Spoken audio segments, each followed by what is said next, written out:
সুপ্রিয় দর্শক শ্রোতা, সবাই কেমন আছেন? আশা করি ভালো আছেন। আমরা আছি হযরত শাহজালাল আন্তর্জাতিক বিমানবন্দরের দ্বিতীয় টার্মিনালের একদম মূল ফলকে।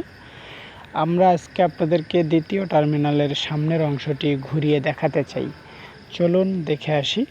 আপনারা দেখতে পাচ্ছেন এটি দ্বিতীয় টার্মিনালের পার্কিং এরিয়া। এখানে অনেকগুলো বিমান পার্কিং করা আছে, বিশেষ করে বাংলাদেশ এয়ারলাইন্সের কিছু বিমান, সেই সাথে আরও কিছু বিমান রয়েছে এবং পাশাপাশি আপনারা দেখতে পাচ্ছেন একটি জেট বিমান ল্যান্ড করেছে। এটি ইন্ডিয়া থেকে সরাসরি বাংলাদেশে ল্যান্ড করেছে। এগুলো প্রাইভেট জেট বিমান। এই বিমানগুলো শুধুমাত্র পার্সোনাল এবং কোনো বিজনেস ডিলের কারণে আসে।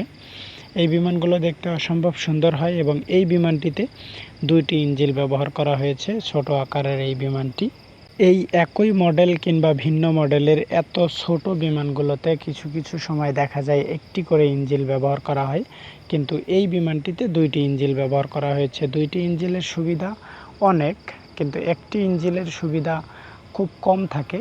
বিকল হওয়ার সম্ভাবনা থাকলে সেই বিমানটিকে আর ফ্লাই করা যায় না।